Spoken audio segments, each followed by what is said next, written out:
Educate and empower. A lifestyle change. Developing discipline. Triathlon training. 75 hard. The personal trainer experience. Welcome to the Mom Bod Pod, all things motherhood, all things fitness. This is Coach Caitlyn, and today I'm going to be talking you through a 14-minute total body yoga flow series. We're first going to start by getting seated on the ground. You don't have to have a mat for this flow. If you just have the floor, or if you have maybe a blanket that you would like to rest under you, that's perfectly fine. But you're just going to sit as crisscross as you can. And you really want to think about standing tall through the spine and really making sure that your shoulders aren't hunched over. You saw I was kind of rolling my shoulders back at the beginning.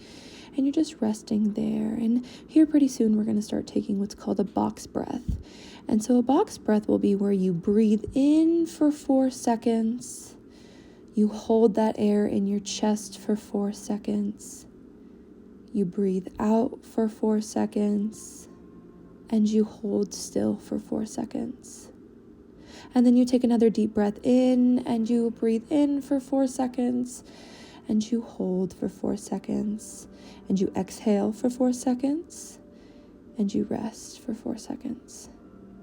And so we're going to continue these box breaths through this entire practice. And if you would gradually like to increase your box breath to maybe 5 seconds or all the way to maybe even 10, feel free to do so. So take a deep breath in and reach those hands up to the sky. And on your exhale, you are falling forward. I want you to make sure that you're relaxing your head for this one and letting it hang. And you can add some sways from side to side if that feels comfortable. But then you're taking a deep breath in. You're going to place one hand behind you, the other one on the knee. And on that exhale, twist that spine. Inhale all the way back up and then twisting to that other side. There we go. Inhale. You're going to come all the way back up to center. And we are falling forward again. Relaxing that head. Taking a deep breath in. And exhale. Slowly find your way back up. Now we're going to do some neck circles. I want you to focus on going in one direction 3 to 4 times. And then you're going to flip it and you're going to go the other direction 3 to 4 times. And I want you to really pay attention to all the sensations that head is giving you. Where are you hearing the cracks most? Breathe into those spots. There we go. Now back to center. Then I want you to look all the way down, relax those neck muscles, and take a deep breath in, and look all the way up. Good job, make that chest proud. Think of pushing your chest to the sky. Then we're gonna slowly go onto our hands and knees, all fours, tabletop position, and I want you to focus on your wrists, your elbows, and your shoulders all being in one straight line. Untucking those back toes, and you're going to take a deep breath in and you're going to round that spine, and then you're exhaling out, and I want you to think about dropping your stomach to the ground and then taking that deep breath in, rounding one vertebrae at the time and pressing to the sky. You're going to do 3 to 5 of these, gradually taking deeper inhales. And when you're doing cat and cow, you can sometimes sway from side to side if that feels good. Sometimes that can help open up your hips, open up your shoulders, your back. Just do whatever feels right for your body.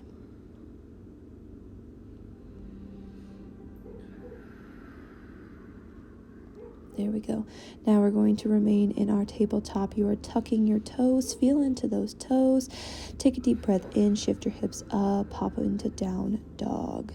I want you to relax your head for this one. And you're trying to make your hips all the way to your hands as straight of a line as possible.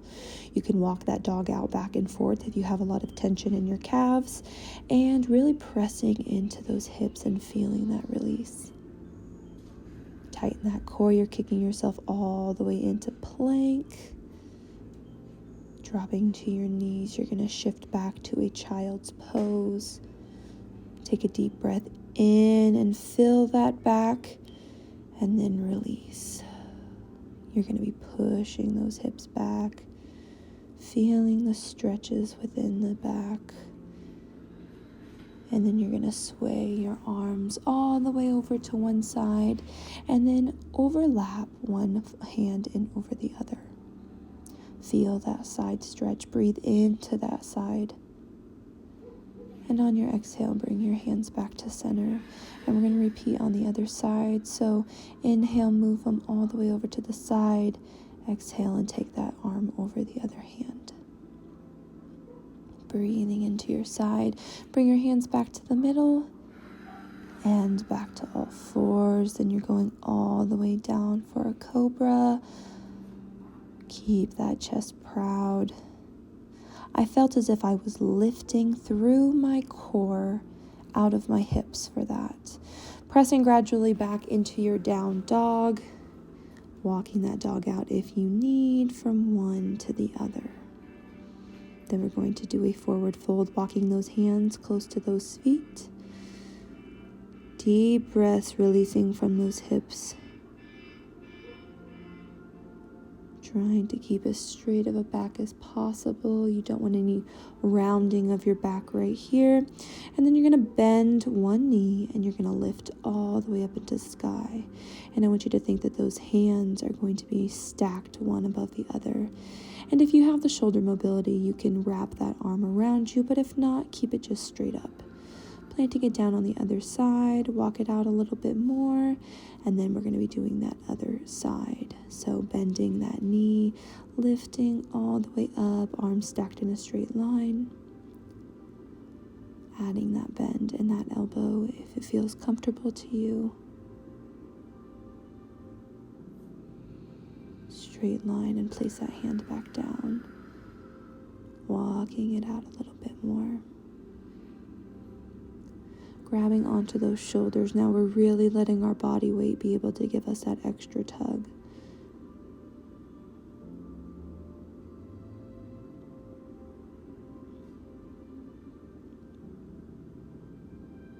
You can stay still now, or you can slowly walk all the way back up to standing. I like to roll my shoulders out, take a deep breath in. Hands to the side, make sure my hips are pressed forward, all the way up overhead. Lifting one leg, we are working on balance now. Bring your hands in front of your heart. Really focus on being still, focusing on your core, being what's adjusting you. Every time you think about tilting or you feel unbalanced, think of your core keeping you steady. If you feel comfortable, you can grab your big toe, extend it out in front of you, then take a deep breath in and slowly rotate out to the side. This is more of an advanced yoga move, so if your practice is not here yet, I would suggest just focusing on the balance on one foot. What we do on one side, we do on the other. So here we go, all the way up overhead. Lifting one foot up, hands are going to the heart. Focus on the stillness.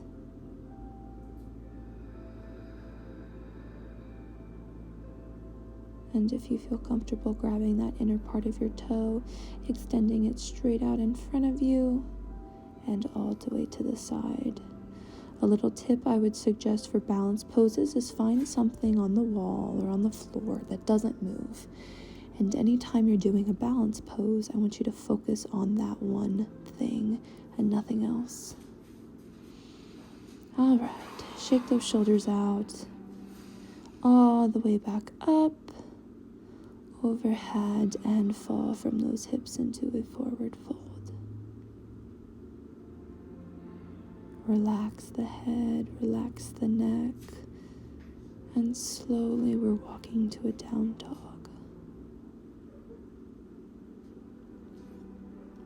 Kicking one foot up in the air, then stepping it through to the top of your mat. you're wanting the front foot and the back foot to be basically in a straight line. We're going to be kicking that front foot forward to stretch out the hamstrings, and then going into our warrior one pose.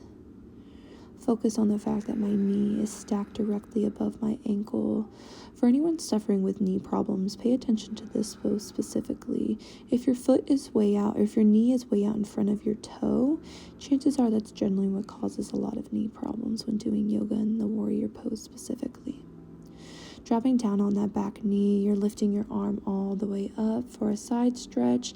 And then if your shoulder has mobility, I want you to try to look all the way behind you. Flip that arm over. You're then kicking that front leg out to the side of your mat. Stretch out those hips.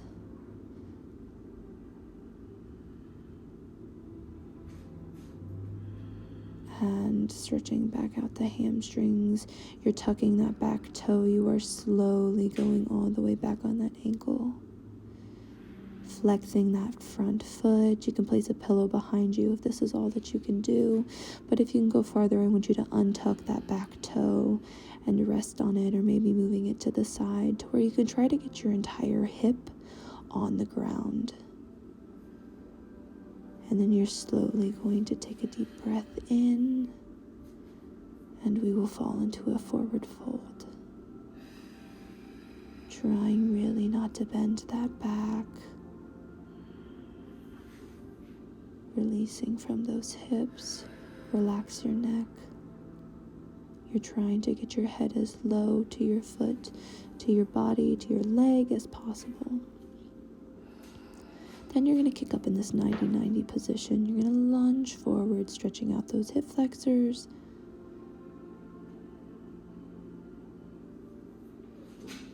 And we'll do the same to the other side. So kick that other foot out. Just kidding. Then we're going to do the same thing to the other side. We're going to pop back up into a down dog. We're going to lift that front foot we just worked with, just to stretch it out. And then we're going to do that down dog, walk it out a little bit. Other foot going all the way up into the slide. And we will repeat on that other side, taking that front foot forward, making sure that the front foot and the back foot is stacked. And reaching all the way up, you're going to be straightening that front foot. Stretch out the hips, stretch out the hamstrings. And then we will pop into our warrior one. Think about lifting up through those hips.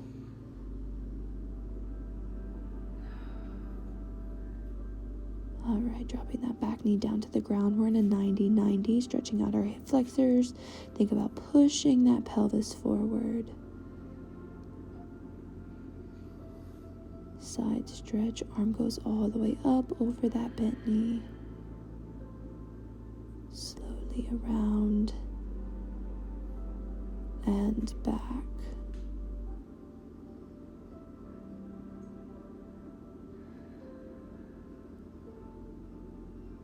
And if you can, slowly move that foot that you're seated on to the side to where you can try to get your hips to touch the ground.